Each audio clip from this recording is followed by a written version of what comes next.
USAA knows dynamic duos can save the day, like superheroes and sidekicks or auto and home insurance. With USAA, you can bundle your auto and home and save up to 10%.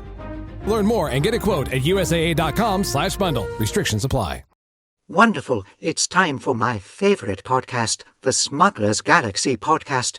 I can't wait to hear if Hasbro is making an action figure out of me in gold chrome. Or perhaps they'll just use that horrible gold color paint. This is the way. We wanted men.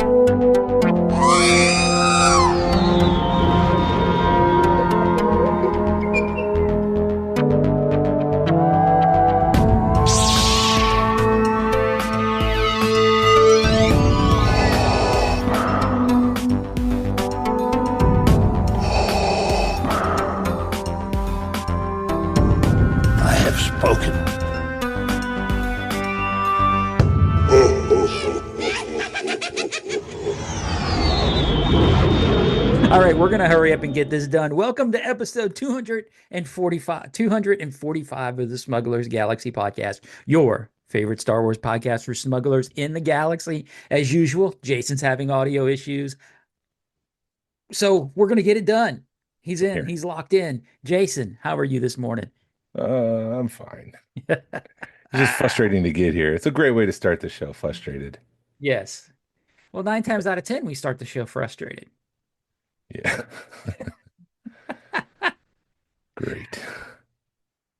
How's life and everything? I woke up this morning and was on my phone. I didn't even get out of bed yet. And I was like, you know what? I'm going to check Target. Yeah.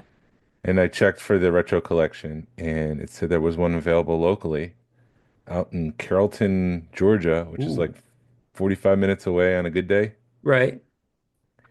And I was like, all right, I'll see what happens. So I went ahead and bought it. And so they're holding it for you till you get there? Yeah. So it's there, I guess. And they're holding it until I get there. You know, you're going to get there and there's going to be one of those nice Target stickers on it, like hold for Jason Wasoko.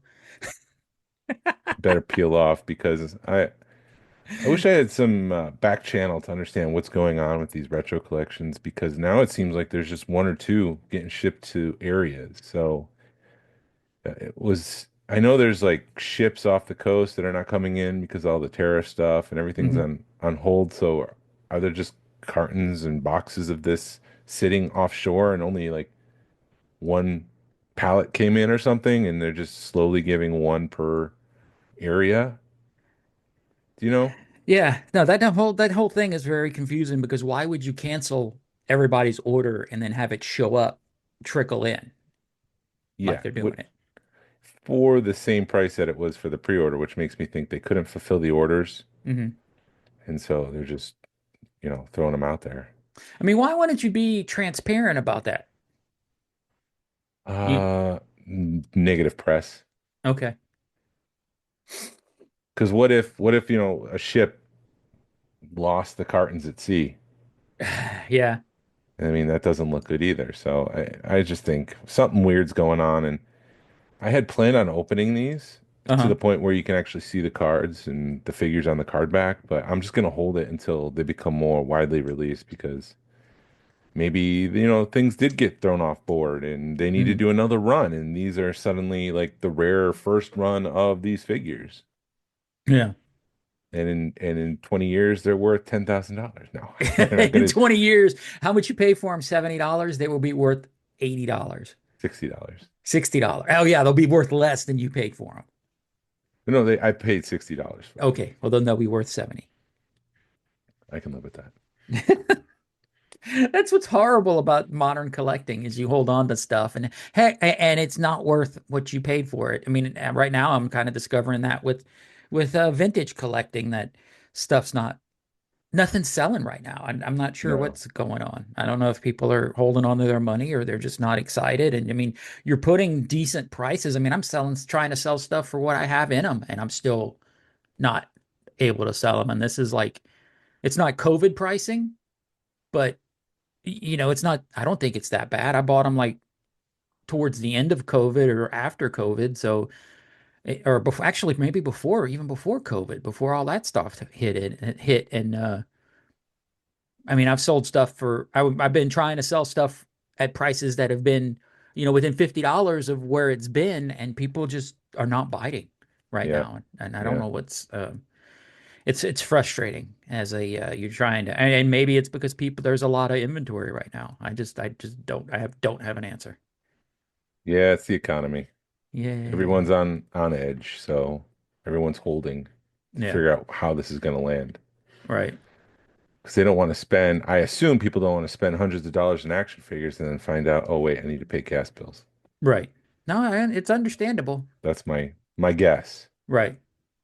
But who I mean, knows? It's yeah. a great way to start the show on a downer. Well, we were always kind of talking, you know, Yeah. shop when we started. So it's part of life right now. So I mean, we're a collecting podcast, or at least try to be a collecting podcast. So you definitely want to talk about stuff in the now, live Coffee in the talk. now, man. Coffee talk. Coffee talk. So I forgot to talk about stuff from Yeah. my May the 4th. I have notes. I Yeah. wrote notes. I should have done that too because there's one element of my Disney trip that I wanted to share, but you go ahead first. All right. So Plastic Empire down the street, like 20 minutes away from me, like 2 weeks Yeah. before. I have to say, I can't believe you did forget this one. I can't believe I forgot it either, because I'm just horrible like that. So Plastic Empire, about 2, 3 weeks before May the 4th, announced that Vanessa Marshall, who plays Hera, and Taylor Gray, who plays Ezra, was going to be there. And I was like, son of a gun. So I had ended up heading over there about 4 o'clock on May the 4th. So In the towards the morning end, or in the evening.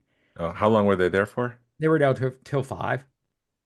Okay. So towards the end of the day, I went, and there was a couple of people there. There was no line, so that was cool. So I got to talk to them. So I already had met Vanessa in Chattanooga, and this was my first time meeting Taylor. And I'd seen well, Derek. I think the guy's name's Derek that owns plastic, so he Hmm. recognized me. We talked for a minute, and I had my photo with me, and he's like, "Oh, you're collecting," and we chit chatted, and then when I met Taylor, he was cool. But he introduced himself. Hey, I'm Taylor, and we talked for a minute, and then he saw my Hera tattoo, and he's like, "Hey, Vanessa," and then she looked at me and goes, "Where did I meet you before?" So she kind of remembered me from Chattanooga. So after I was done, and I It's the first hate time you've been recognized for tattoos and not for stupid hats. exactly. So It's a silly congratulations. hat. It's The silly silly hat. hat. Silly Silly hat. hats. I got Silly, corrected for that. It's a silly hat. silly hat. But So yes. I don't know why. um, but anyway, so I talked for a minute with Taylor, and I hate feeling, and it felt like this with Taylor, that once you get the autograph and once the business deal is done, they're done with you.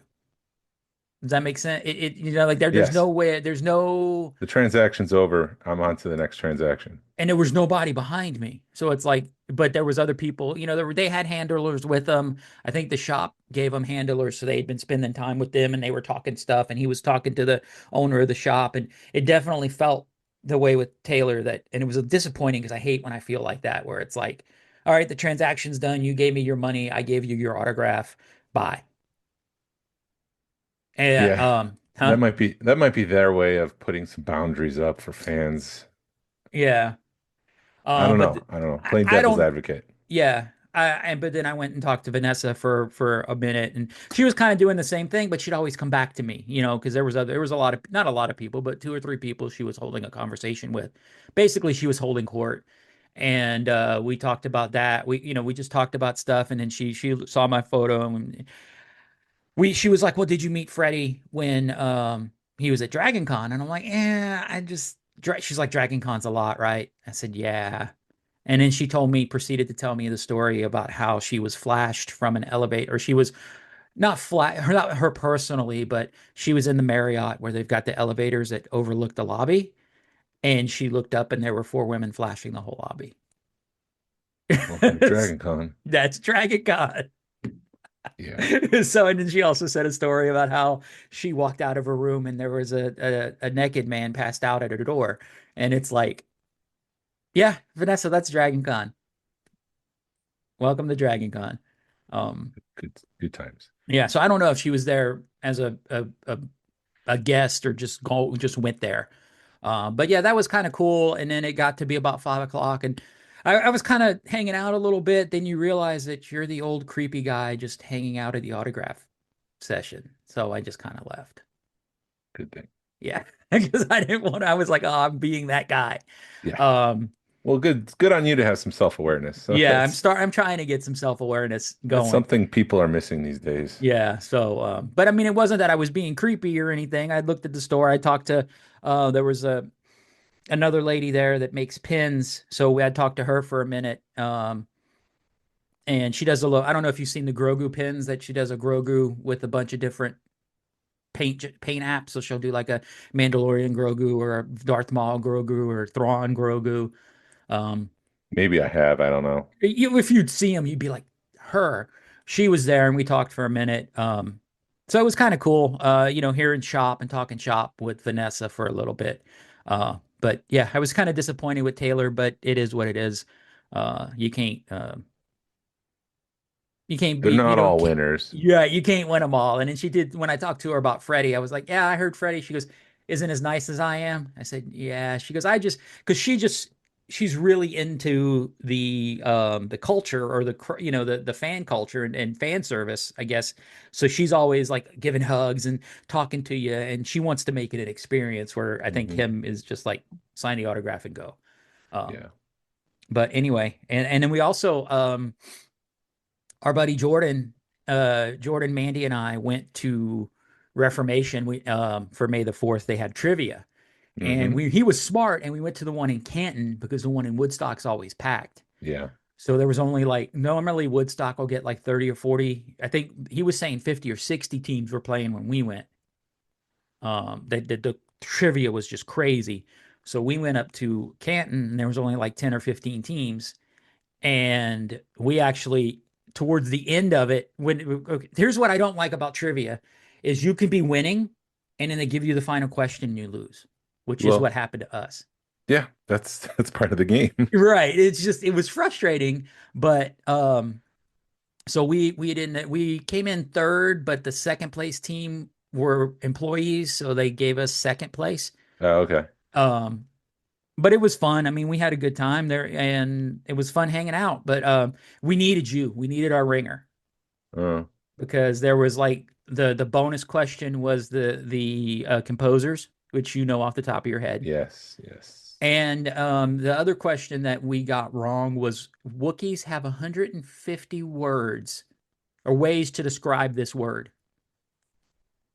The Force? No. What is it? Wood. Oh, okay. Oh, I guess it makes sense. It's their thing. Right. And then the one question was C-3PO. The one was the Luke thing where who said I have a bad feeling about this first? Yeah, it's Luke. It's Luke. We thought it was Han, I think, the last time, but it's Luke. So we remembered that. And then there was the Squid Lake, the thing, and we both forgot that. And then there was another one. Oh, the one that cost us was what was the animals they used for the Wookiee roar, or what, like the top 5 animals. There were 7 animals. Yeah. So I did lions and tigers and bears. Oh my. And we put like a wolf instead of a dog, and he didn't put tiger down. And so we ended up losing for that. Womp. Yeah. So, and you get 5 points. Yeah. So womp. But that was, it was fun because with it being a smaller crowd, it didn't lag. Cause when you got 60 people, cause what'll happen is they give a question and they play a song for 3 or 4 minutes. So something that should take a half an hour ends up taking like 2 hours. Yeah. And so, but we brought some pizza. We had pizza and some beer and had a good May the 4th. Good. Yeah. While you were playing trivia, I was at the Muppets last few showings of Muppet 3D. So that was May the 4th was the last, or no, it wasn't the last day, was it? No, I think it's happening like this week. It is in May. It's happening like around this time. It might even be closed by now. Mm-hmm. Yeah, it was great because it was packed house. Well, that's awesome. And yeah, the sad thing was like there's so much stuff that they're starting to take down already. Really? Yeah, the sign was up, but that brick building that you walk into from Muppet Theater, it looked very plain. The balloon Mhm. is gone, but the balloon has been gone for a while. There was a hot air balloon sitting on top of the building, Uh-huh. and that could be seen from Galaxy's Edge. So they removed the balloon from the building back, what, 2020, 2019. Okay. So was it an inflated balloon? Um, it is, but it's not like a giant balloon. It's Okay. shaped to be a hot air balloon. It's a Gotcha. prop. It's a Okay. prop. Right. Like Right. I you, understand, but I didn't know if it was one that was inflated or is it like deflated no, it's inflated. It's sitting on top of the theater.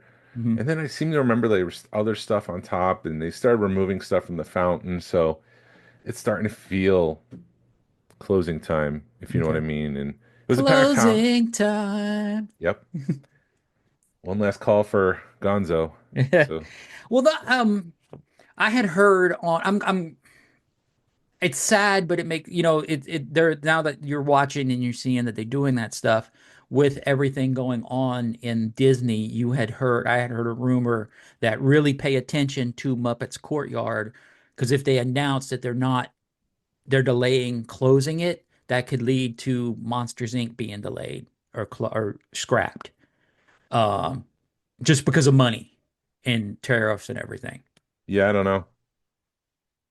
Because I think it's closing. I think Right. the final days are upon us. Right. Well, that I had also seen a video of like the last people seated at Pizza Rizzo. They had made an Yes. announcement and actually Uh, the Mama whole, Melrose. huh? Mama Melrose. Okay, whichever pizza, well, yeah.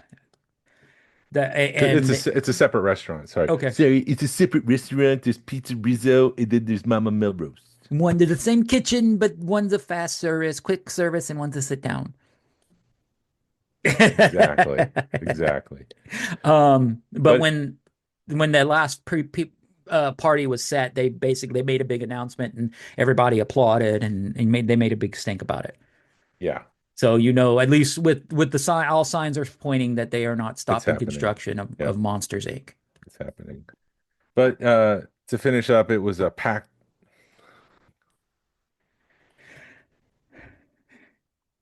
It was a packed house. It was a packed house. Hold And on, Jason's having micro. Hold on, talk, Jason. yeah, I'm here. There you are, packed house. It was a packed house. Everybody was interacting and clapping and cheering, which doesn't normally happen, Yeah. like a year ago before the announcement of the closure. So it was a fun experience. I'll miss it. It's always great. They did 3D really well, and Mhm. so long, Kermit. I salute you. Did you take your 3D glasses? I did not, and I was very tempted to. I was like, I could just take this, but then what am I gonna do? Just put it on a shelf and say those are from Muppet Theater? Like, Yeah. and they also had someone there watching. No, they always have somebody there watching. Yeah, I was coming home with a mouse droid. I didn't feel like coming home with 3D glasses. Yeah. Shoot, I don't know. I wonder. Well, they also that the park was crazy because it was May the 4th. So I mean, I'm sure that played into it. But you got two parts to it to where it was busy for May the 4th and with it being shut down. I'm sure it's getting a lot more traction right now and a lot Hmm. more people. Yeah. So Did you hear that they were shooting? They put a call out for cast members that they were going to shoot reaction shots, yeah, they're like doing an crowd shots. archival viewing, A what? of it so they can record like the experience with an audience. Yeah. But I guess you need to turn at some point to see the Swedish chef pull out the cannon and stuff. And when the bubbles come down, I'm sure they're going to want to show reaction shot of people popping bubbles. Ooh, bubbles. And Right. there's a part where Fozzie shoots water from the flower and the water comes out into the audience. And so Hmm. you want to see that reaction shot of people going, oh, it's acid. Oh my God, I'm getting wet. My mom Yeah. said I'm not allowed to get wet.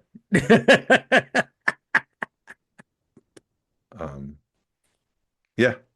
Yeah, I'm interested to see what they're going to do with it. I mean, you're hearing rumors that like the Hall of Presidents is going to close in the next few years, and what are they going to do with that? Or would they put Muppets in there? But I don't Yeah, know if that would they. be That Huh? that would be good. That'd be Yeah. good. Is Yeah. that theater as big, or are they both the same size? I mean, Hall of Presidents seem huge. Yeah. It's been 20 years since I've been to Hall of Presidents. Yeah. Uh, I went in 2019, so because it was like let's experience Hall of Presidents. Probably should do it one last time because I Hmm. do think it's going to close. There was rumors at one point that Lin-Manuel Miranda was going to help Disney do something about the American experience. Right. Who's that? Hamilton. Okay. Hey, you know name. I don't know names. I don't remember names. Yeah, that's who So that is. okay. I mean, that would be interesting if they could do it, if they do it right. Yeah. But I've also heard a little bit Liberty Square maybe going away. There's so many rumors right now, especially with them putting the Cars experience in Rivers of America. I heard a rumor that Rivers of America, they've gotten a lot of complaints about that going away. Yeah, So we'll see. yeah. Well, I've also heard that the reason it's going, I mean, not only do they want to put the Cars land in there, but they need some major maintenance right now. Yes, yeah. It's a So it's concrete river and and it's what, 60 years old, 70 years old? How old yeah, is it's Disneyland? Disney. Well, 50. It Disneyland, just yeah, celebrated 50. its 50, Yeah, so it's Disney 50 World. years old. So it's a 50-year-old concrete river and yeah, they're gonna have to do something and maybe they can just I don't know. Yeah, It's an element of the park that Tom Sawyer Island, I couldn't care less if that goes away, but I do like the aesthetic of water. right. So we'll see. But I have heard that Disney is getting a lot of complaints about that going away. So maybe they're rethinking it. I mean, they haven't bulldozed anything yet. They've just Hmm. mobilized the construction elements and put um, construction trailers and started to move some of the equipment in to start the demolition, but it hasn't happened yet. Walls aren't up. So Okay. Yeah, because you were just down there, so you got firsthand experience. yeah. But we are start. Did you go to Tom Sawyer Island when you were there just to be No, like, I saw it one more time?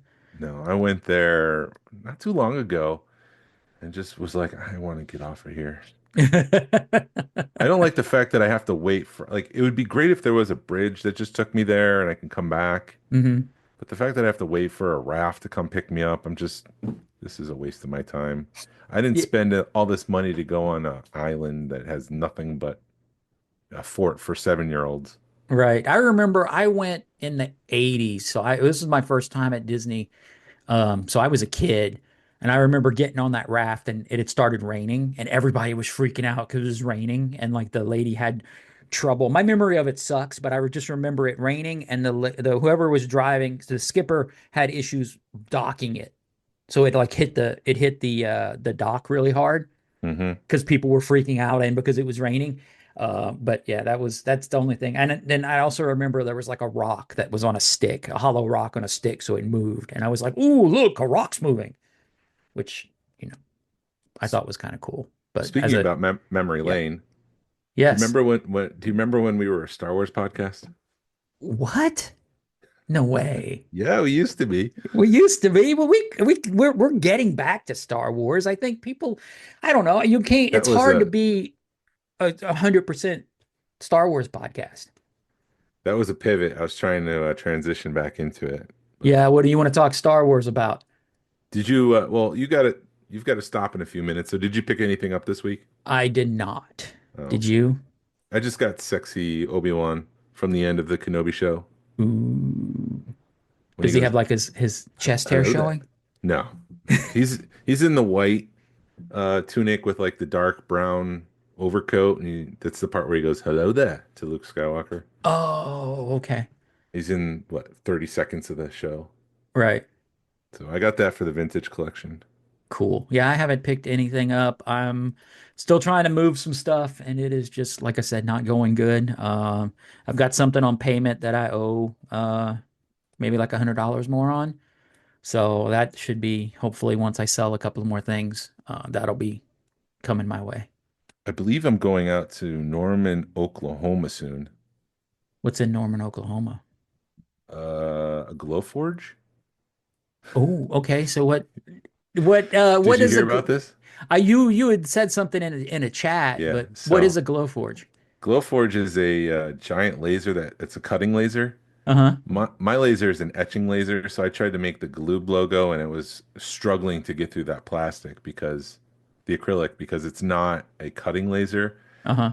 It did make it, but to get through some of it, like to break it off and get the shapes that I wanted out of it, I did break some of my logo. So this will cut straight through it Uh-huh. without any issues. It's Rich bought it, Hmm. so he needs help going out to Oklahoma to get it.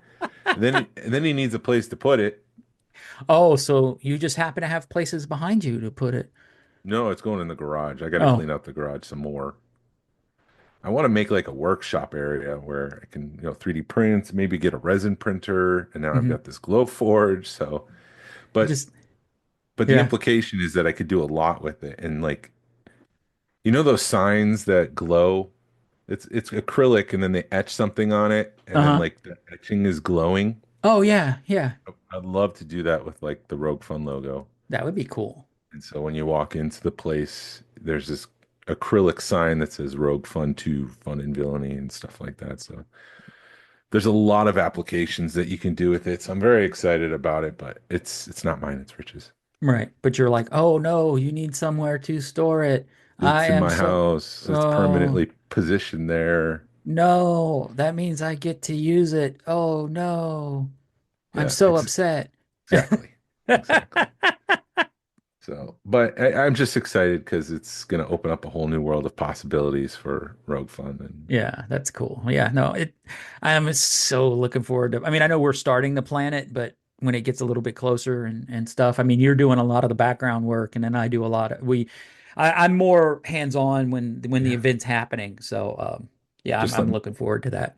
get out of the kitchen and let me cook right now. Yeah, that's what I've learned. I've learned when people are cooking, you just stay out of their way, and then you're like, when you need me, yell my name and I'll be there. So, yeah, I got contracts here. You can't see what the contract is, but it's a contract. Yay, you're doing a lot of background work. So, Yeah, right uh, now it's cool. the budgeting phase. I mean, the cost this year will be up a little bit, but it's not a greedy thing. It's to cover the cost because we're making this bigger, Right. and so we need some help financially with that. Andor's over, Yeah. Andor's over. so sadness has begun. Yeah. I We're gonna talk spoilers, so if yeah, well it's it's just been a week. it's So it's been a week. Before we jump into it, there was a rumor that Filoni's not happy with Andor why? because that's in his way of thinking, that's not Star Wars storytelling. I think he thinks Mandalorian Ahsoka is more Star Wars than Andor. Hmm. The serious tone and the mature themes. I think he feels that Andor is more for 12-year-olds, not for grown-ups, and that the story as it was told is that there's a Filoni wall. There's a lot of projects that people get excited about that just won't move forward because Filoni's not on board with it. Well, And go ahead. the only reason that Andor was made was because Tony Gilroy is friends with Kathleen Kennedy. That's a shame. If that rumor's true, that's really a shame because we need more grown-up Star Wars. But Um, huh? I just can't imagine Filoni, working 20 plus years at Lucasfilm, dedicating his life to storytelling and evolving the storytelling, and then someone who cares nothing about Star Wars comes in and makes one of the best pieces of content Star Wars has ever seen. It's got to be like troublesome. Right. I could see that. How am I thinking? How am I gonna because maybe that's a good thing he knows nothing about Star Wars. I think it was an And asset. yeah, well, it's just like because I've been listening to Pod of the Rebellion, and that's because that's the Rebels Rewatch podcast. And Taylor Gray, when he came in, he knew nothing about Star Wars, and they told him, "Don't watch Star Wars. Stay away from it because it adds to your character." Yeah. With you knowing nothing about Star Wars, the character knows nothing about Star Wars, so Yeah. you're going to piggyback off each other. So it's going to make your character better. Um, and that may be a good thing that he knows nothing about Star Wars. It was I enjoyed it. It's really heavy and thick and heavy, and I need to rewatch it again, but I'm not ready to rewatch it again. Yeah. If I would rewatch the last three episodes because I thought the last three episodes were golden. But you also know you had to take there were 12, so you had to watch the nine to understand the last three or to feel the impact of the last three, I think. Um, Plus it was also the stuff that we've been waiting for. We wanted to see the rebellion at its peak, at its very infancy. Well, we saw it at the infancy, and then we saw it right before the start of Rogue One and right before A New Hope. Um, I somebody complained about the way they shot it, where you were doing three, three, and three. You did there was a time jump, a year time jump. Um, would it have been cooler to have five seasons of this? Maybe, but I don't. I would rather have the story complete Yeah. than have five seasons. Then they say we're going to do five seasons and only do two. Yeah, I think it's perfect what they did.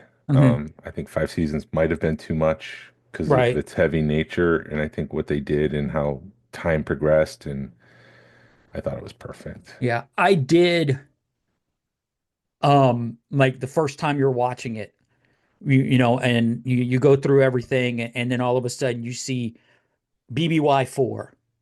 I got goosebumps. I got goosebumps talking about it now because Battle of Yavin is basically divides the Star Wars universe. You've got before Battle of Yavin and after Battle of Yavin. That's how they tell time in the Star Wars universe. Just like we do AD and D, is it AD and DC or BC and AC, No, it's ACDC. ACD. It's BCE, before Common Era, and ACE. I don't know. But anyway, but the way we divide time, Battle of Yavin divides time in Star Wars. So that's an important event. Yeah. And I think that's more of a Legends thing. That's when they started it. Um, but just to see that on screen the importance of it. Knowing the importance of it and seeing that on screen is goosebumps. Yeah. That they're actually this is BBY. You need to know what's going on. Yeah, talking about the time thing, the only thing I questioned was the one BBY Uh-huh. because that didn't seem to add up because the Battle of Yavin happens, like a couple days before Star Wars begins, A New Hope, Right.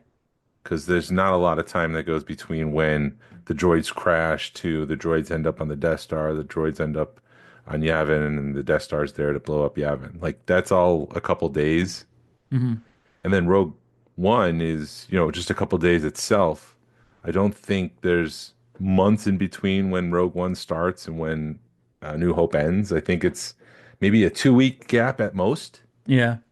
And then everything that happens in Andor, that's that last season, it seems to just go right into like it's snowballing, and maybe it's 4 weeks before. I struggled with the 1 week or 1 year, and I thought maybe there's a time jump somewhere, but I can't figure out when. Yeah, I'd have to rewatch it to see the time jump or see if there's a time jump, or maybe, I know when Cassian leaves uh with K2SO at the end, are they going to get Jyn Erso, or are they just where are they going?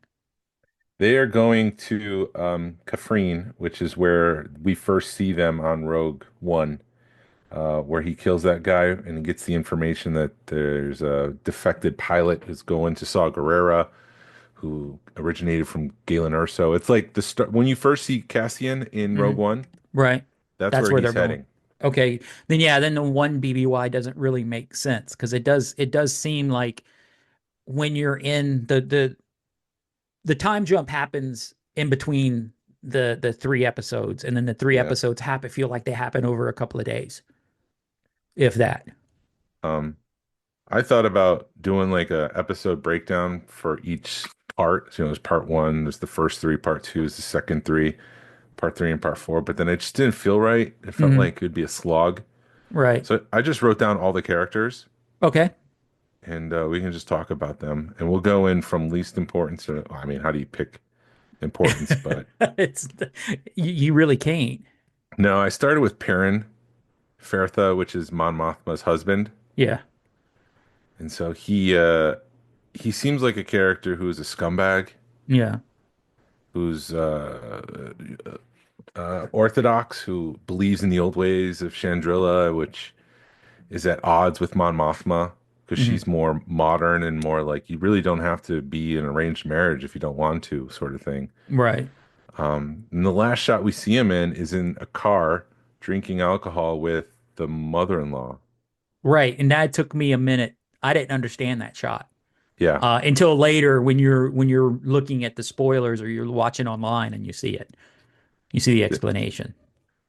Yeah, so we don't, there's a deleted scene which adds context to that scene, but the scene's not included in the show. So based on what we have, his life has been ruined because Mon Mothma left for the rebellion. I wouldn't doubt that.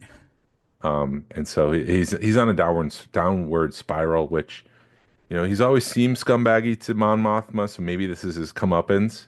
Right. But there was a deleted scene before Mon leaves for Yavin where he says that he's been interviewed by the ISB for years, every week, and he hasn't told them a thing. He's been a supportive husband. Hmm. And if she had reached out to him and say, "Hey, can you help me with this rebellion?" he would have helped her. And so maybe some of his frustration with her came from the fact that he feels like he's been pushed out. Yeah. No, I And so that just makes him an even more tragic character, abandoned, left alone. mhm. I don't know. Yeah, I mean, I can see that. I mean, she basically burned her whole family, burned him and her daughter Yep. to make the rebellion happen, Yep. which and then again we're maybe jumping the gun, but it just proves what these characters had to do to make the rebellion happen. Yeah. Next up is Cinta and Val, who are interesting characters. There's a shot in part two, the part two section where Cassian steps away from Gorman, and in response to that, Luthen sends in Val. Uh-huh. He also sends in Cinta to help her. And there's a shot in the coffee shop, the calf shop, where they sit down, and in the window is the shape of a yin yang kind of thing. Yeah. One half is Val, the other half is Cinta. And I thought that was a very interesting shot, but it also talks about balance. It also says, Val is about love. She is a relative of Mon Mothma, so she's about compassion. She's about what's doing right. And Cinta's more, if I have to burn relationships for the rebellion, there's more hate in her, I guess, Hmm. compared to Val.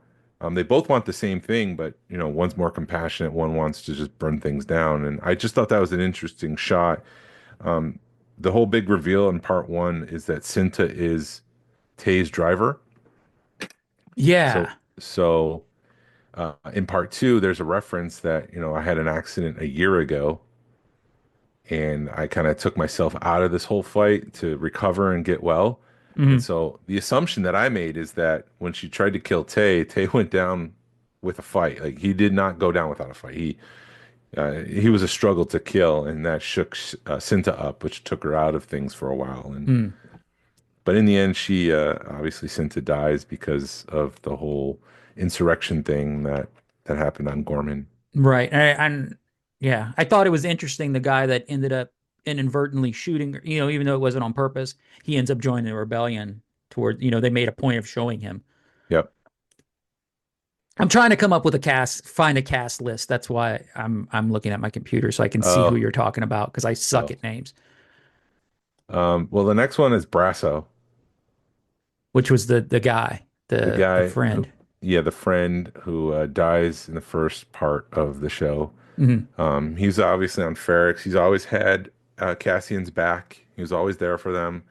They became like a family unit almost on Yeah. that world. What was it, Minnow Rao? I get my names mixed up. Um, yeah, Minnow Rao. Um, and obviously he's trying to take care of Bix. He's trying to take care of his girlfriend. He's trying to take care of Wilmon. Yeah. And the interesting thing that I felt about him was he's always dedicated to the people who've helped him. And there's a part at the end of part one, which took me a minute to figure out because he starts blaming his friend from that planet, like, how dare you turn me in? It's Hmm. all your fault. And he went to go chase after the guy. But what really happened is that he's in front of the Empire saying, this is the guy that's the reason I'm caught is because of this guy. Like this guy is helping the Empire. He's Right. actually saving his life, so the Empire doesn't turn on him. Oh, the guy that he turns in. Yes. The guy that's turning him in. Yes. Yeah. He didn't really turn them in. They all got caught. Yeah. But Brasso's saying, like, how dare you turn me in just so he gets saved. Hmm. So there's a moment of understanding that was shot there. Like if you look at their faces, they understand, like, thank you.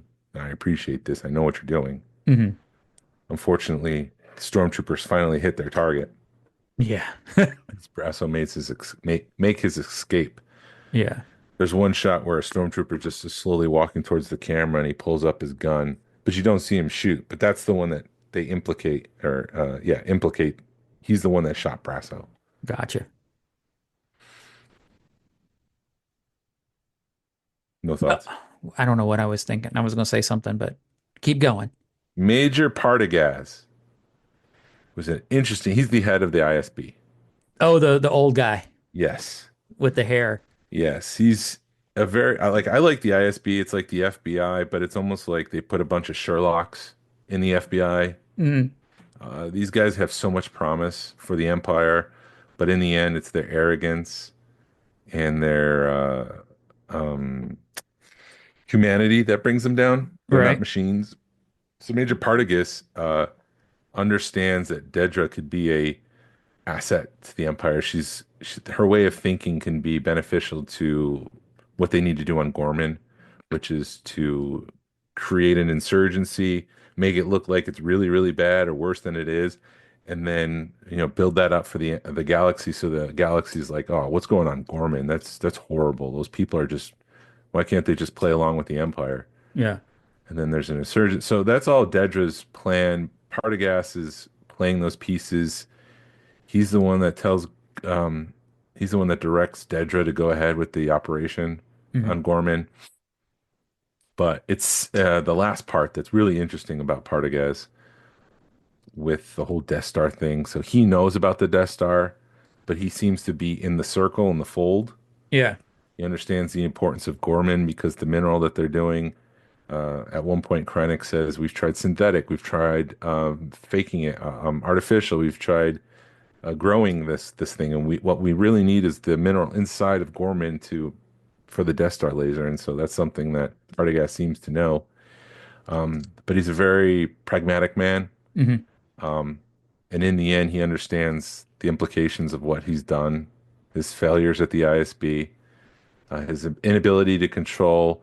Young is the ISB agent that gets away and starts sharing secrets, and Dedra is the one that, if Dedra would just let Axis go, Hmm. Young wouldn't have felt the pressure to go tell Luthen about the Death Star, Right. and the Empire could have just built the Death Star and gone on with things, and everything would have gone as planned. But because Dedra's arrogance gets in the way, you know, and that's all back to Partagaz. I do like the when he's listening to the manifesto in the end. Hmm. It's an interesting part of the manifesto. He's talking about these authoritative regimes and how they leak, they crack, they start to fall apart. I think that was tough for Partagaz to understand that Hmm. he's been part of this whole time and that this kid is right, that there are leaks in this regime. There are cracks. So that manifesto that he was listening to was from season one. Season one, yeah. Okay. Yeah. And That. so Yeah. and I just thought, like, why is he listening to this part? But he's talking about it, and I think Partagaz is coming to the realization that, yeah, this is not something we can control. We can't Hmm. control people. People will be people. They want their freedom. They want their rights. We can't just put our thumb on them and they're just going to obey. Right. And again, he's a pragmatic man. He understands the implications of what's about to happen. And he's like, if I'm going to have to die, I don't want to die by the Emperor's hand. Yeah. I'm going to take my own life. But Yeah. I thought he was an interesting character. Yeah. The whole, I think the whole thing with Andor, and I just wrote this down so I didn't forget it. Hmm. But it definitely shows how the Empire treats your people. It's like you're only worth something to me until you're not. And then when you're not worth something to me, you're screwed. Hmm. You're good. Imagine the worst thing that could ever happen, and that's what's gonna happen to you. Hmm. Yeah. Um, so it definitely it was I'm trying to think, is that the first time we've really seen like that in Star Wars, like people take their own lives versus deal with the Empire? I believe so. Okay. I mean, Luthen does the same thing. Right. So, It was definitely like we were talking how dark this show is. It's a very dark spy driven drama. yeah, And I think people who aren't into Star Wars would still enjoy it if you enjoy spy thrillers. yeah. Tay Coleman was another. Tay Colma was another interesting character. He's the childhood friend of Mon Mothma. Okay. He was helping her out, building this foundation, moving money around, but in the end, some bad investments have put him in a very precarious situation. He's lost his wife, and the only thing he knows how to do is, go to Mon Mothma, and he's working his courage up to say, "Hey, if you don't give me some money, I'm going to tell on you about the rebellion."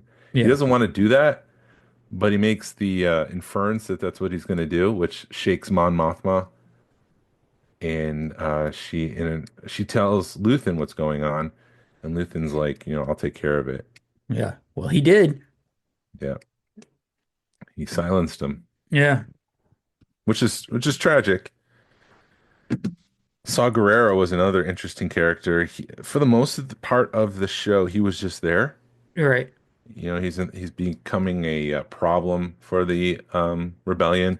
The Yeah. show starts off with all these different cells of rebellion, Yes. and to where we build to the end, all those other cells have kind of gone away. I mean, that's what the first part of the show is when Cassian's on Yavin, and then there's those two fighting groups that have kind of taken him hostage. Hmm. That's another splinter of the rebellion, and you kind of see them. This is towards the end of that group Right. because their leader is dead, and now they're fighting against each other. They're starving. They're, not helping Cassian. They're not helping each other. Right. They don't know who to trust is what it boils Right. down to. And so we've seen all these different ones go away. There's that one group that they sell. They kind of let the Empire take in the first season. I didn't write the note down, but the name of the Splinter Cell. Mhm. But in the end, they've all come together. But Saw is still out there doing his thing. Right. He's a thorn in the rebellion side. Right. And he's always been that. It's been a runner. It was a runner through Rebels. That was he was the troublemaker Yeah. in the group. And he was the one where they would be like, okay, we're trying to make this thing happen. Let's say they're at a ammo depot or something, and they're trying to take the ammunition for themselves. Saul would Hmm. go and blow it up because he's Yeah. like, I don't want the Empire to have it, so I'd rather nobody have it than the Empire have it. So Right. that's the kind of stuff Saul would do. And don't quote me on what happened, but that's it's not a direct reference, so don't yell at me because I got something wrong. But that would be what would happen is they'd be trying to get something, and then Saul would go and mess it up, and that was his gambit throughout Rebels. Yep. And it was interesting because they did say that this is going to change the way you view Rogue One. Yeah, And so for me, Saw was one of those characters that suddenly changed. There's that scene where I think it's in part two where, they're trying to get the gas. Was it the yeah, Ride-On gas? I think it was yes, called. And Saw is just embracing it. hmm, It's almost like he's getting high off of it. yeah, And so we always assume that there was some sort of chemical explosion that damaged his lungs, and that's why he needs the gas in Rogue One is to right. breathe properly. But I suddenly felt like maybe that's that gas. He's just inhaling it. He's huffing it. Yeah. It felt to me like a junkie when he was doing that in Rogue One. I've always kind of felt that way. Because the way it presented itself was more like a junkie more than I need this it's To more, live. it's a drug more than oxygen. I assumed it was oxygen, but now that I've watched Andor, it feels more like a drug. Right. Well, I've also, being an EU fan, spice is common. Yeah. Drugs, they call it spice, the same thing as they do in Dune. So you can't call it drugs, but that's a lot of underlying in the Star Wars universe. Yep. Yeah, and you can kind of see if it is a drug addiction, and you can see his progression, just his physical appearance kind of deteriorates. His hair gets more unkempt, and Right. he loses a leg, and all that stuff happens to him. So I thought it was cool that my viewing of Rogue One has definitely changed because of this. Hmm. Dedra is another character that I want to talk about, Dedra Meero and her Yeah. whole arc. She was She's probably, I want to say, kind of won the show for me a little bit. hmm, She was the one that you kind of enjoyed watching the most, I guess. he's one of the last ones standing in the end. Yeah. If you pay attention, it's mostly the women of the show that are Mhm. standing. Right. Valmon, Bix, and Dedra and Clea. They're all Yeah. still there. Um, but yeah, I liked how she was using Cyril as a tool for the Empire Hmm. when the Empire was using her as a tool. Yeah. And so I just thought that whole line of like, we're using you and you're using him and we're okay with this and everything's going to be fine. It wasn't fine in the end. She was stripped of her humanity. She was incapable of loving Cyril, but she did care for him. Right. And I think that loss of Cyril fueled her revenge and her need to get access even more. Yeah. We make that jump, and she's about to close in on Axis, which is Luthen.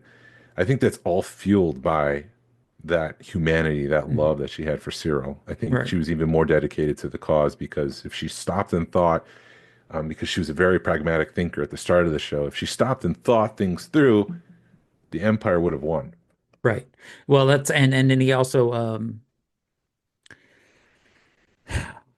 that one character called her a scavenger. Mm-hmm. So she was, he was, Krennic. what's the guy's name, huh? Director Krennic. Director Krennic. Yes. Called her a scavenger, in the final interview. So you could tell she was one of those people that would just dig and dig and dig, and that was ultimately the downfalling of the Death Star. Yeah. And I heard somebody comment, "Oh, look, they're building a Death Star," and I'm like, "Just shut up and enjoy it, man." Because when he's just sitting there going, say it," you're like, "Come on, dude, say it." You know what I mean? You're trying to forget everything you know about Star Wars at that point, just to hear her say Death Star, and then you're like, yes, Yeah. and they're finally saying it because they never did they ever really call it the Death Star? I think that was the first time that they've called it. I mean, the Rebellion called it a Death Star, but did the Empire call it No, it Death was Star? Project Start. Well, I don't know if Project Stardust is just the laser or the whole entire Death Star project. Yeah.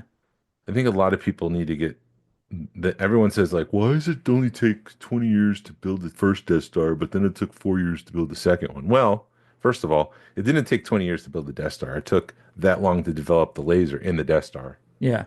And as they were building the first one, they were also building the second one. They knew the second one would take longer because of its size. Okay. So that's something to keep in mind. And it just took 20 years to develop the laser. Okay. I saw someone speculate that maybe they didn't really need the calcite and Gorman, which is Hmm. the thing that coats the laser. That maybe Galen Erso was just like trying to stall for time and say, "Well, no, this is not working. We really need the real thing." Right. It would make Which, sense. yeah, we don't know either way. There's no clues to that. It was just speculation. But if that's the case, then Galen Erso is now responsible for the genocide on Gorman, which, Wow. yeah, that would be bad. You're right. I mean, God, to think of it that way, but I mean, it would make sense that he would push um, them to find other ways and try to stall it because that's what he was known for. I mean, that's what he did. I mean, he built a back door into the Death Star so that the rebels could destroy it. Hmm. Um, so yeah, I wouldn't doubt if he was trying to stall the whole thing. And I like the fitting ending that she's a prisoner on. They said Narkina 3 or 9, Hmm. but in passing, when Tony Gilroy was talking about this, he's like, I don't know, 3 or 9. Like it wasn't definitive. It could have been Narkina 5, the same prison that Andor was in, or Cassian was in the first season. Right. But Yeah, but it just it doesn't matter. It's the same setup, so it's yeah, it is fitting. That's how she ends live and is going to end up living the rest of her life. and I liked that when the lights turned off, that's when she finally broke down and started crying. The darkness has swallowed her, Right. Ahsoka. So that's the last image we had. Director Krennic was another one that I wanted to bring up. Hmm. I mean, I love Krennic. I love how he's not like the other Imperials where they're all proper and British and hands behind their back. Hello, what are you doing? You know, he's bolsterous. He's walking around the room. He puts his finger, which everybody loves, on Dedra, like, you are in trouble. And you know that was You're a thorn in ad-libbed. my side. Yeah, yeah. You are a thorn in my side. That was, I'm sorry. That was that one moment where he like plants his finger on her. Yep. You understand the seriousness of it, but it's like just like a part of comedy, just like comedic that he just puts his finger on his head. Yeah. It's funny. It makes it takes you out of it a little bit, but but then again, it's right there again. You know, it was just funny. It was a funny moment. Breaks Yeah, the tension a little bit. There it you go. does. It does. And Andor does change the way you view Krennic in Rogue One. Uh-huh. Because when Moff Gideon, not Moff Gideon, jeez, Grand Moff Tarkin tells him, you know, the recent security incidents have, you know, you need to control these recent security incidents. They're not just talking about Bodhi Rook escaping now. They're talking about everything that's happened at the ISB. Right. So Well, there's more gravity to it. Yeah, it is interesting how they do kind of put up get some loose ends better. Because like even in the original Star Wars, there's an empty seat at the table when Hmm. Darth Vader's talking, and everybody's like, "Oh, that's for Krennic," you know. So did they do that on purpose, thinking that they would eventually come back to this, or was it just a happy little accident? I think it's a happy accident personally. Yeah, that's what I do. I do too. Cyril Karn was another interesting one that we briefly talked about last week, and I don't know if we need to add anything to it, but I did watch some behind the scenes stuff Uh-huh. talking about the character and the actor who played it, Kyle. Kyle what? Anyways, he was talking about that moment when he's walking out into the Gorman Plaza, seeing everyone dying. He did compare it to waking up from a cult, Hmm. having the Yeah. realization that, yeah, I've been on the wrong train here. I'm And, responsible for this, and this is not what I intended. yeah, and it also kind of harks back the way how he's standing in the middle of it and not getting not getting shot. Harkens back to C-3PO and R2-D2 running through the Corvette in between the fire. Yeah. It's just sort of part of Star Wars. It's like, yeah, that's all. This is Star Wars. Um, It's good. yeah, it was fun. I enjoyed that whole Garmin massacre. That did. I enjoyed the Gorman Massacre. I know. That's a sentence. Yes, that's not what I meant, but I enjoy it. It was very heavy, and like I said last week, they did a good job, I think, of making the last episode of the arc heavy. The last Mhm. 15, 20 minutes they did. So you left it heavy. I mean, like I said, this whole show was heavy. It's a heavy show, but and I think There's that word again, heavy. heavy. What's wrong with the Earth's gravitational pull in 1985? But I also think they did a good job to where somebody who doesn't know Star Wars, I think you would enjoy this more if you didn't know Star Wars. Yeah, probably. Truthfully, if you went into this blind, a brand new Star Wars fan, you would enjoy this. They did a great job, I think. And you would, because they're uncovering stuff that we already know. And then you'd be like, what's this Death Star they talk about? So yeah, I'd almost be jealous watching this with a fresh set of eyes. Uh, yeah, yeah. I wish I could do that, but I can't. I've got all this Star Wars experience We're there. nerds. Someone also pointed out that the guy that kills Cyril, he's been harking on like being nonviolent throughout the whole Gorman setup. Mm-hmm. So in the end, he was violent and killed Cyril. Yeah. And I think he was just pissed. He was was at the pissed. point he was just like, I'm mad. You've pissed me off, and there you are. And I think he didn't mean to save Cassian. He just wanted to kill what's his face. And I know we Um, talked about it last week, but when Cassian looks at him and goes, "Who are you?" yeah, It also makes you kind of rethink your life a little bit too, because you harbor all these things for people and they don't even know who you are. hmm So don't let people ruin your life. Um, Clea and Luthen, I think, are two interesting characters to talk about Yeah. together. Because we get their backstory. We understand that Luthen was a sergeant, an Imperial sergeant. There's someone says in the background, like Sergeant something. Yeah. I think it starts with an L. I can't remember. I should have wrote this down, but they do reveal his real name in the background. But he does rescue Clea Yeah. as a child and raises her to. It gives him purpose. I think he was ready to end his life at that point, Yeah. but it gives him purpose to bring up this child and to get revenge against the Empire and to set things right, stop with the genocide. Yeah.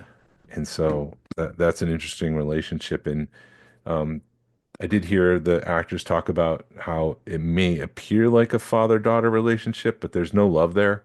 Okay. She hates Luthen for setting things up. I think there's an understanding in the end, and there may be some compassion between them, but it's not a father-daughter relationship. He's too cold. They're too into their mission to feel love. And we were talking earlier about Cinta and Val.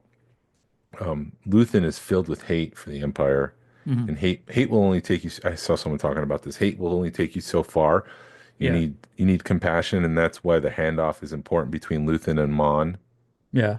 So The handoff of the rebellion or the yeah, handoff. Yeah. yeah, because you can't have a rebellion of hate. You have to have some thought to it. You need to Mhm. have some. It's only going to take you so far. Right. I did like the dialogue between Mon Mothma and Luthen the night before she makes her big Senate speech, Hmm. because she talks about how she thinks about Tay quite often. And what she's really saying is that the thing that I think about often is you have no problem getting rid of someone if they're going to get in your way. Right. And she's been afraid of Luthen because what happens if she feels like, or if he feels like Mon Mothma's in my way? Right. So she lives in fear of Luthen. Yeah. Yeah. No, I agree. And I think everybody, because it just hit me. He kind of mirrors the Empire at that moment too, because you're only good as long as you're giving him what he wants. That's all you're good for. The Yeah. minute you stop, the minute you become an adversary of him, is that the right term? Adversary? No, right? Enemy? Enemy Yeah. of him, or start, being a problem for him. He has no problem offing you. Yeah. Same thing with the Empire. Right. Yeah, that's what he says in the speech. I am condemned to use the tools of my enemy. Right. That's a tool right there. Yeah. I mean, heck, he even kills the one guy in the in the plaza when when they're talking at the end of it. That's why in part two, Cassian steps away from Gorman Hmm. because he loves Bix Yeah. and he doesn't want to do this anymore. He doesn't want to risk his life. He wants love. He wants that connection. And Luthen doesn't have that. He's just no. You do your mission and kill. Right. Filled with hate and just do that. Yeah. I think they needed to pick another name for her besides Bix, because every now and again I heard Biggs, and I'm like, No. it confused me. You got Biggs. You also have Clea, which I'm like, why'd you pick that? Why not Gluck or Right. Gon? Or It's like, why is it Luke. so close to Leia? Well, I think that was a misdirection a little bit, because I know a lot of people were like, is that Leia? To Yes. Yeah. at the beginning. Yeah. It's not. Right. But it did feel like that, that could have been a possibility until they did the flashback episode. Yeah. I thought it was great when Clea gets to Yavin. Uh-huh. She's traumatized. She's kind of at a loss because her whole life has been the spying stuff. Hmm. And here on Yavin, that's just not needed for her anymore. Right. There's that scene where she steps out into the rain, and rain in film represents washing away of things. It's like a baptism at times, and so I took it as like she's shedding her own skin and starting a whole new life Uh-huh. as in the rebellion, and I do think she has a happy ending. Yeah. There's pictures of when Leia is in, like, leaving Empire Base, not the Empire Base, the Hoth base. There's a picture of a lady with long hair, and everybody's like, I want to believe that's Clea. Yeah. Well, good. Yeah. I'm glad that works. Yeah. And yeah, I at the beginning of that flashback episode, I was like, we don't have time for a flashback episode. And then like halfway through it, I was like, oh, this is great. Yeah, it's not a normal flashback episode. Yeah. I also enjoyed Bix's arc. She went Mhm. from somebody who suffers from PTSD to finding peace. Yeah. I do like the shot in part one where when we first see Bix in that homestead, the camera's moving through like each room and then it stops at the mirror Hmm. and you see Dr. Gorst, the guy that tortured her. Like this is her nightmare of Gorst coming back to her, it's coming back to haunt her. Right. Later in that scene or that whole arc, there's the Imperial officer that comes in to assault her. Yeah. He stops in the mirror and he looks in the mirror.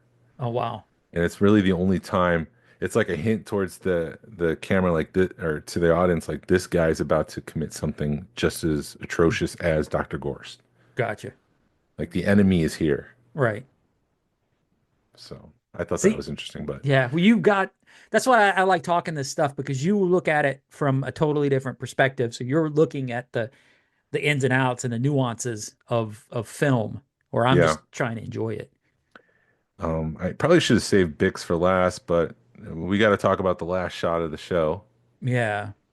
where she's holding a child, which is Cassian's child. So she left the rebellion so she can bring up this child away from the war.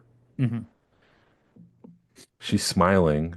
She is force sensitive. There's even one time in the show, and it stood out to me. And I was like, oh, maybe this is their way of saying I have a good feeling about this. She said something like, I feel good. Uh-huh. And it was like, oh, that's kind of like that. So it's kind of like I have a good feeling about this, Gotcha. which is something like force sensitive ish. Hmm. So is she sensing in the end that Cassian's at peace, or is Yeah. she hopeful for the future? Could be a little bit of both. The intent was not to set up like a future spin-off of Cassian's child. Hmm. The intent was that this is the legacy of Cassian, that Cassian lives on in some way. Right. But it also adds to his sacrifice in the end because he's sacrificing his whole family at that point, at the end of Rogue One. Right.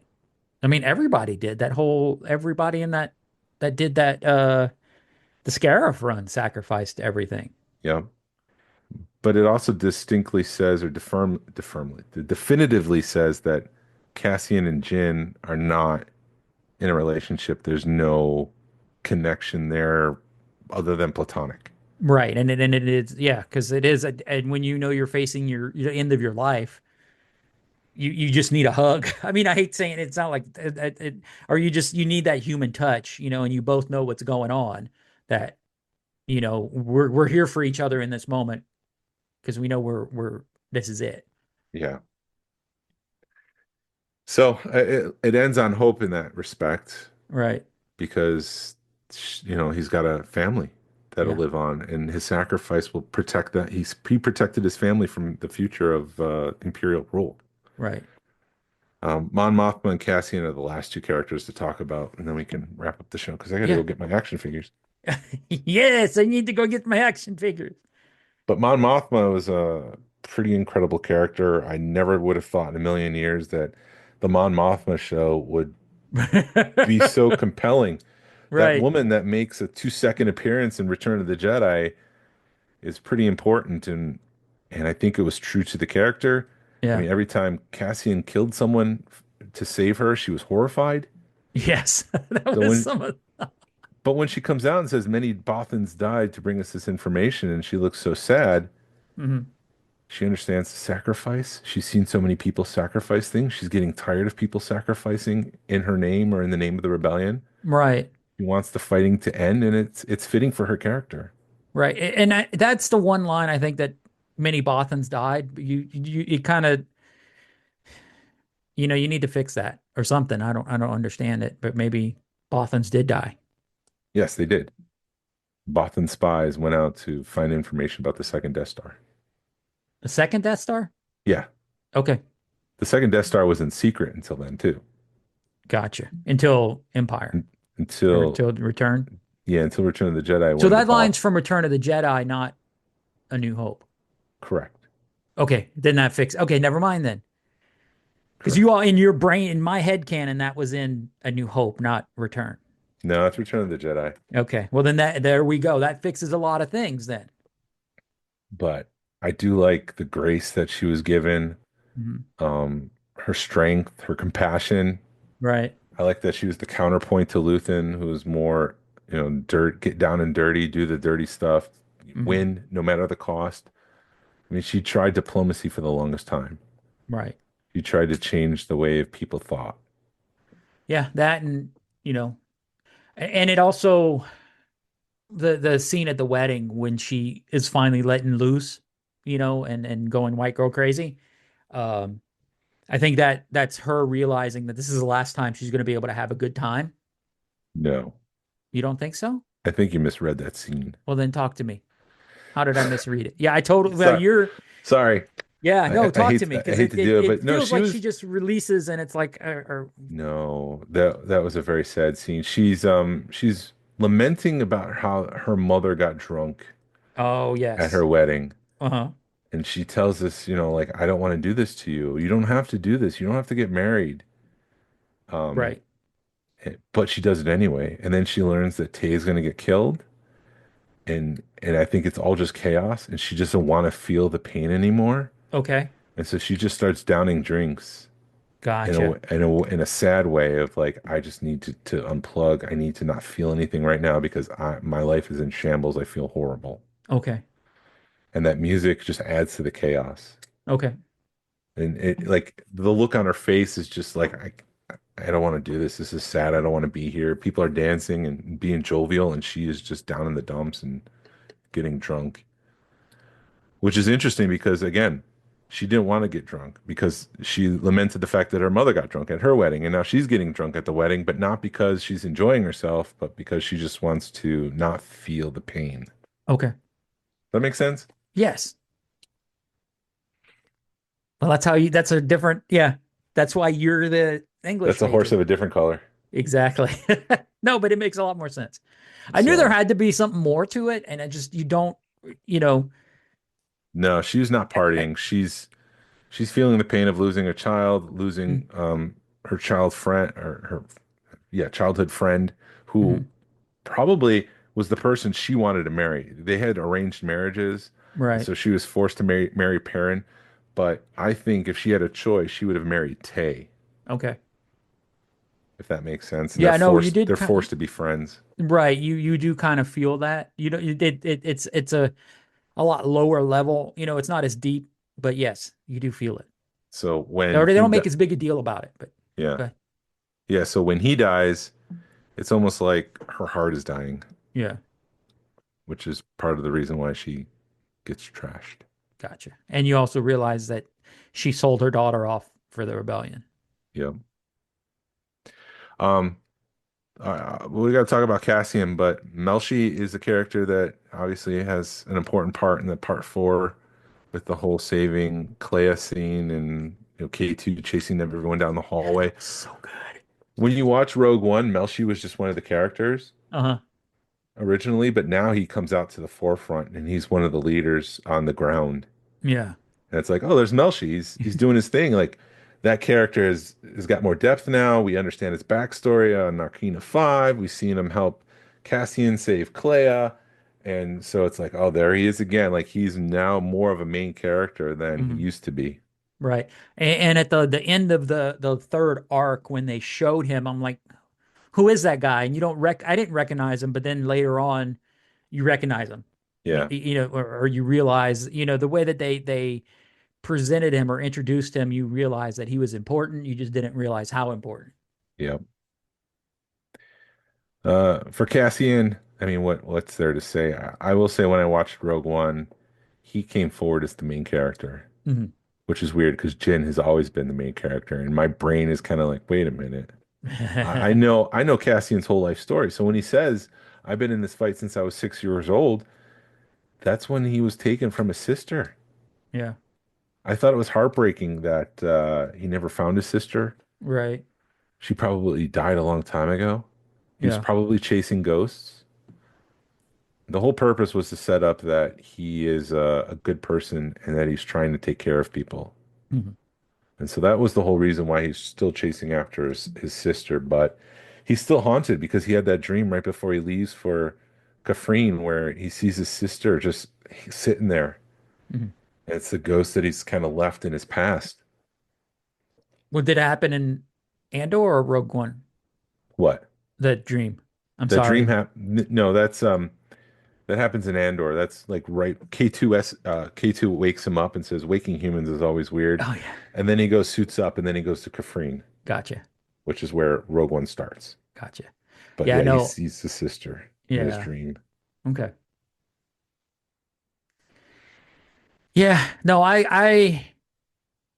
yeah, no, I think Cassian was a great character. I do want to talk K2. I think K2 I want to talk K2 more than I do Cassian because I think you did a good job with it. But K2 I think was like the ultimate. I love Andy Tunick. He's just a Alan. Alan Tunick, sorry. Sorry. I Correct always me if feel I'm wrong. bad. Huh? I always feel bad correcting you, but it's like No, it's do it because I know I'm Alan. going to get stuff wrong. And the thing is I don't care if you correct me because I know I said it wrong. Okay. Um, anyway, I love his acting because he's just got the comedic, he could be serious, but there's a comedic undertone to it. Yeah. And just the way he presented K2SO even in this episode, this the little bit of screen time he did such a good job with that character. Yeah. And it was the comedic comic relief, and it's Yep. not meant to be comic relief. Or Right. he's not saying it as a comic relief. Yeah, but like waking up humans is so confusing. Well, it's just every line he says, you're taking it back and laughing because it's just so funny. Yeah, the I like the hallway scene. That goes back to Rogue One with Darth Vader in the hallway scene. Just this Oh, terror coming down. yeah. I thought it was scary that he was using the ISB agent as a shield and that guy's head was just bobbing back and forth. Like that Yes. was very off-putting. Right. It was more horrifying than anything I've seen in Star Wars, I think. Yeah. But I love that whole scene. I love K2 just kind of coming in and doing his thing and are you here to help? And he's just like, no, knocks the guy. Yes. Are you with us? No, I'm not. Yeah, no, it just like I said, the comic relief that K2SO brought to everything, and it's not meant he doesn't mean it as comic relief, but it's written as comic relief. Yeah. That's just and it we need more K2SO, man. I would love to see more of that. Um, I would have liked to, all in all, I would have liked to have seen some of the stories flushed out a little bit better. But I think the way they presented it, I think was perfect. Because like I said, I would rather have a condensed 5 years condensed or 4 years condensed over one season than them try to push 5 years out of this and it gets canceled, or them having to come back at the one season and push a lot in the back end. But The last thing I wanted to say about Cassian, and then we can wrap up. yeah, Um, I liked how Bale said to him, "May the Force be with you." yes, For a show that's been absent of the Force, it's finally like introduced here mhm, in full. And right, then when Cassian's making his way to the Ewing, and we know his destiny, and we know mhm, he's marching off to his death, he looks over at the Force healer, and he kind of gives her like a nod. right, I mean, this is somebody who, and why would he nod to someone that he doesn't believe in, doesn't have respect in, other than maybe he's come around and believes in the Force now. Maybe the right, Force is guiding him, and maybe he understands that, yeah, maybe, which I really appreciated because, I mean, it's all about destiny and saving the galaxy from the Empire. right, So I thought the whole show was brilliant, perfection. I can't wait to get it on 4K. It's just, I'm going to hold it in high regard for the rest of my life. I always said, like, there's nothing that's going to be better than The Empire Strikes Back, so do your best. And this is just, okay, well, congratulations on becoming just as good as Empire Strikes Back. right, Jeez. right. No, I mean, he said we've got a new trilogy and it's Andor. Yeah, Andor and Rogue One, the series Yeah, finale is Rogue One. Like, it is yeah, perfect and it's yeah, flawless the way it goes into it. yeah. No, I think they lined everything up perfect. Yeah, I loved Rogue One. I mean, Rogue One it's 10 years ago. It came out 10 years ago, and it's amazing that they were able to um, work this whole thing from one movie. And Elizabeth Delau, the Mm, person that plays Clea, yeah. she was fresh out of acting school. Yeah, that was her first role. Yeah, like how can that be possible? Your first role is a Star Wars show, and you knock it out of the park. Right. Oh, No, I thought she was a good character. I really, when people were saying that's Leia, it definitely felt like it. It could be a possibility, even though you knew it wasn't. Um, I think she kind of reminded me a lot of that girl from Skeleton Crew, the cyborg from yeah, Skeleton Crew. That yeah, same, dryness and rude, not rudeness, but just I'm here to get a job done. yeah. Oh, Because that's what she's been drilled. I did like the little bit of fan service we got in the flashback episode when they were on Naboo. I didn't realize it was Naboo. I knew it, but I didn't know it was Naboo. I knew it was from one of the prequels. Um, so we got a little bit of fan service. I think it was not a perfect amount. I would have liked to seen a little more, but there again, you don't want to go overboard with it. one little detail that I wanted to mention, and then we can wrap up. Erskine, the guy that is Mon's, what do you call him? Assistant. Uh-huh. He was also in Rebels. Yes. Yeah. Uh, it's revealed obviously that he's been working for Luthen, and he's been working for Luthen since the party, since the wedding. Right. And Luthen says he's been protecting you this whole time. Well, earlier in that episode, Mon's like, I need a new driver. Yeah. And Erskine's like, no, that one might actually know what he's doing. Yeah, that was, He's yeah. he's actually protecting Mon from, we can manage this driver. If you get another driver, we might not be able to manage him. Right. And so he's protecting her there, which I thought was interesting in Right. hindsight. Yeah. And I'm sure this is one where we can go back in 6 months and rewatch it and watch it totally different. Yeah. It's that heavy and that much in depth.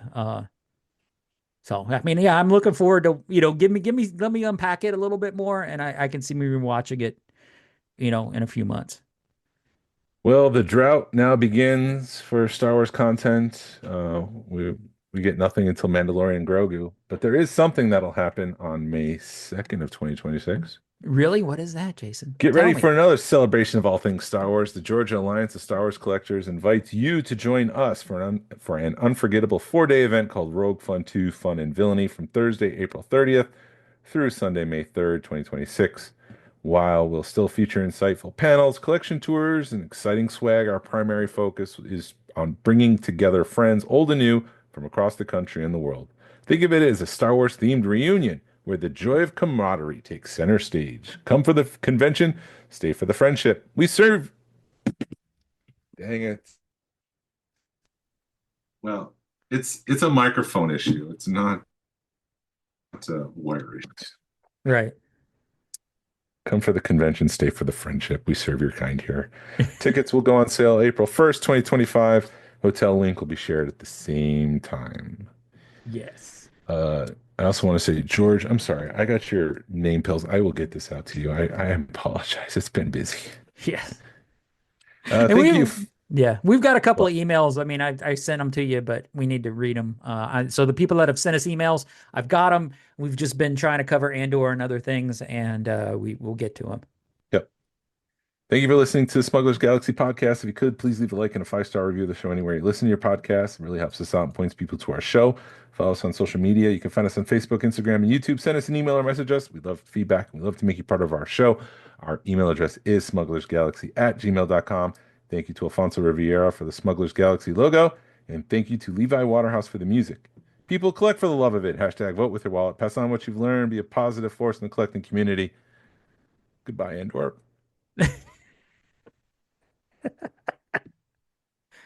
This is the way.